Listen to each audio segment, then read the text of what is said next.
Hi, I'm Sarah Hurwitz-Robey, and this is the Heart of Downtown Frederick. And I'm here with Crystal from the Crash and Catharsis Rage Factory. Yes. Did I get that right? Okay, I don't good. make it easy with that. Okay, name, no, do I? that's wonderful. And you're our neighbor right down the street. I am. I was actually just talking to the girls up front. I was like, if I ever go missing, I know the security guards here would be like, we haven't seen Crystal. What's going on? I know. They know everything. They do. Those Bless girls know them. They're amazing. everything Yes. about They are not just, they are like downtown ambassadors. They in some really way. are. It's so funny. So what happens in a Rage Factory for those of us who might not know? Yeah, so rage rooms were actually originated in Japan. So it's came to America almost a decade ago. But people go into a rage room, they get breakables, whether it's like glassware, plateware, electronics. They go in there, they break stuff, which is a wonderful way to relieve stress because number one, it's not something you usually are allowed to do. And number two, it's just fun. So you break stuff, you take that time, and then you walk away and just feel the catharsis, that deep breath in, that deep breath out. And then you walk away, we clean it up, and then you go about your day. And are you suited up in something? Are you wearing like, Yeah, I haven't done, I need to get over there. I'm realizing, I think I need to release all this. We do have people, so we do have the face cover and we do cover the hands, but it's kind of come as you are. Okay. We just ask that we have like closed-toed shoes because people get very hot in the rooms because you've got an adrenaline spike. You're doing a lot of movement you're not used to because usually you aren't like breaking things or hitting a dummy and things like that. So you can get very sweaty. So some people come in like t-shirts and shorts that are regulars, and some people come like fully geared up because like if you're on like blood thinners and things like that, you have to be careful. Oh, right. Yeah. And you use a bat or hammer? Bats, hammers, golf clubs are very popular and wonderful for breaking wine bottles. Okay. Like absolutely a great swing on that. And then we have boxing gloves for if you wish to hit our dummy Bob. You're very familiar with Bob. Yes, I was going to ask about Bob. Bob's actually on my list of questions. So Bob, is that important? Yeah. So one person goes at a time?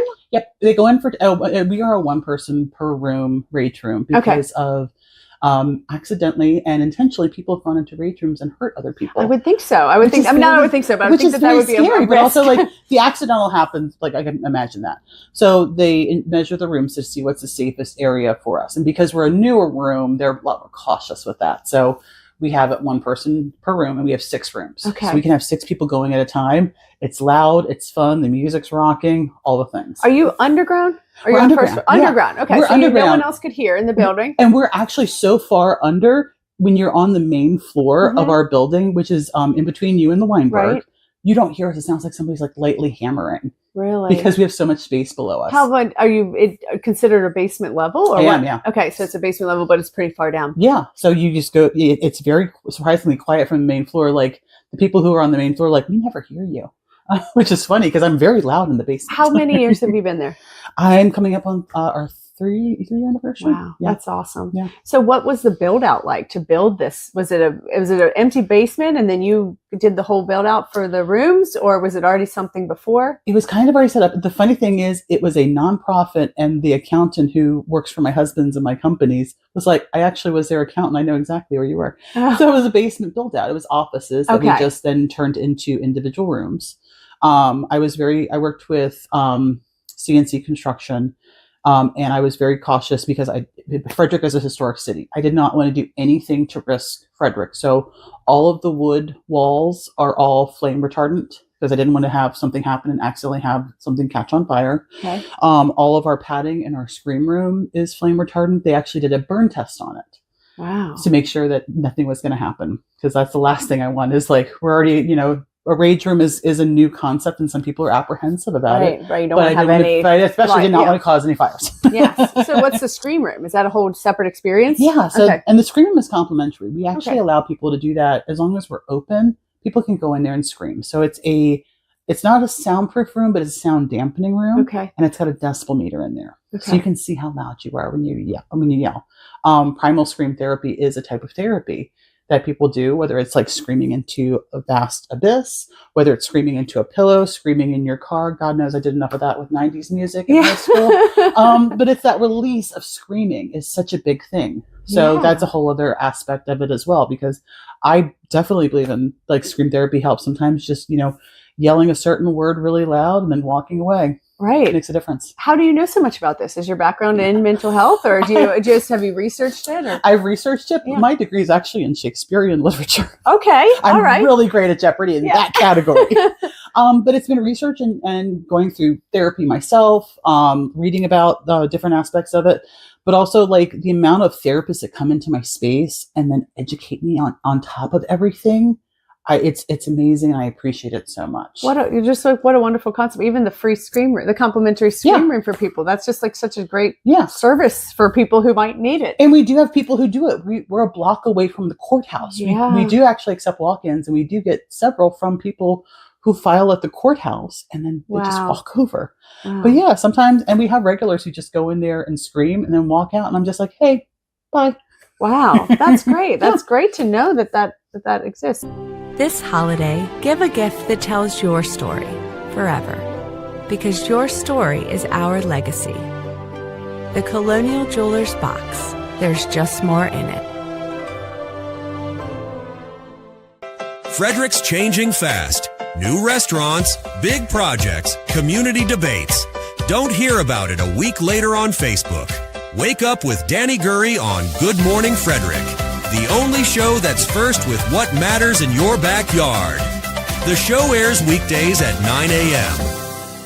So what made you choose downtown Frederick? Are you from here? I am a Maryland girl. Okay. Heart, everything is Maryland. I've always lived in Maryland my life. But I met my husband when I moved to Frederick. Okay. And absolutely love the city. Like, the city is wonderful. Like, there's so many different experiences you can have. The people are lovely.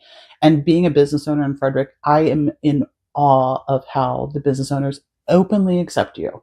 They want you to succeed. Everybody wants you to succeed in Frederick. I actually just talked to the new cheese shop owner, and he was like, what do I need to know about Frederick? I was like, any business down here, they want to help you. Yes. Just talk ask. to them. Yeah. Just ask. Yeah. We have a great community with Absolutely. that. We have so much alliance between the businesses. Yes. I feel like that all the time. Even being here a long time, I feel very supported by the businesses. Absolutely. And opportunities to support others just by having that relationship. Yeah. And the openness of conversations. Like, there's no, like, for me talking to like Sherlock, Chris from the Sherlock escape room, talking to him, like, we're both like this kind of entertainment business. Right. And he was like, hey, here's some good tips for you. Here's something that helped me out.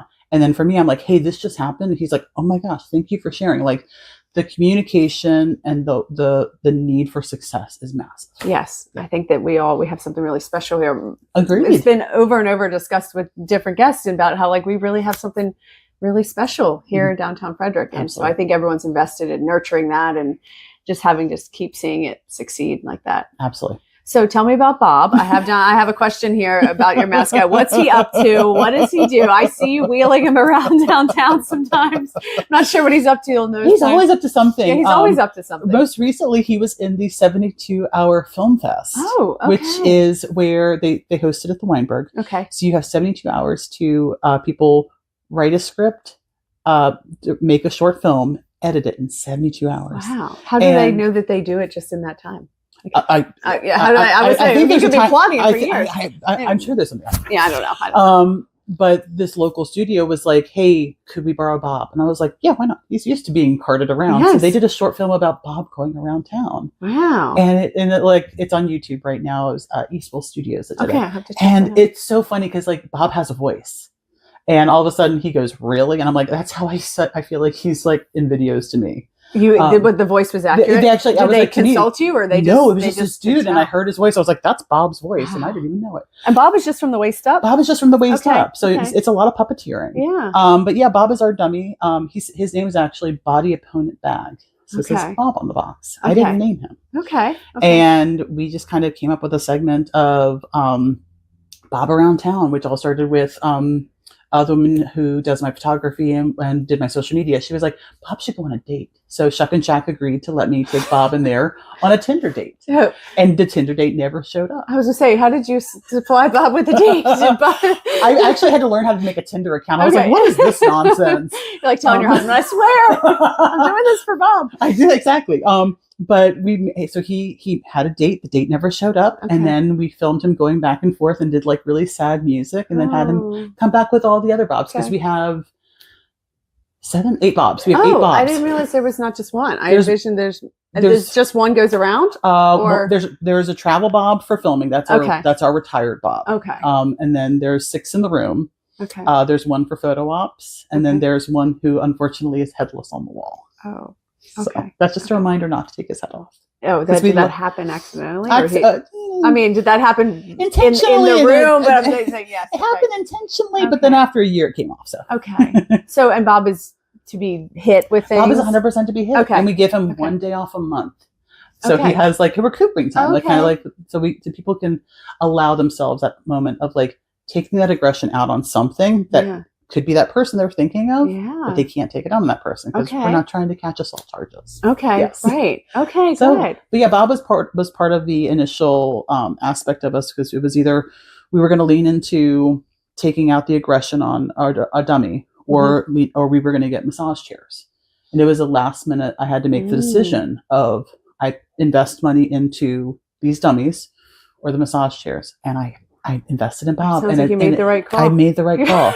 I absolutely did because I've got this fun little guy, and my staff is iconic. He's iconic, and it's so funny because like my staff is so used to them too. Like everybody comes in, like they walk through, and they're like, "Hey, Bob," like it's just part of the day now. So wow, and then he has costumes for Halloween. His holiday sweater collection's coming out. Like I'm sure we'll see him around the holidays for something. You will. Yes. So what do you see as the future of downtown? Where do you see downtown going? Where do you want it to go? Where just your business, but also downtown or anything? The biggest thing I see with Frederick is it seems to be moving up, which is lovely. Like we're getting some bigger buildings. We're getting new businesses down here. Like there's always an ever flow to it, but it's always at the heart of how can we make the city as unique and lovely as possible. And we still keep a lot of the fun structures, like the Kris Kringle Parade is iconic, right? Being able to like see the boats on the canal, knowing that Frederick is such a huge nonprofit city, and they do so much to try and help. Frederick, I keep on seeing moving up, yes, and with love, because it's definitely a loving city. I love that.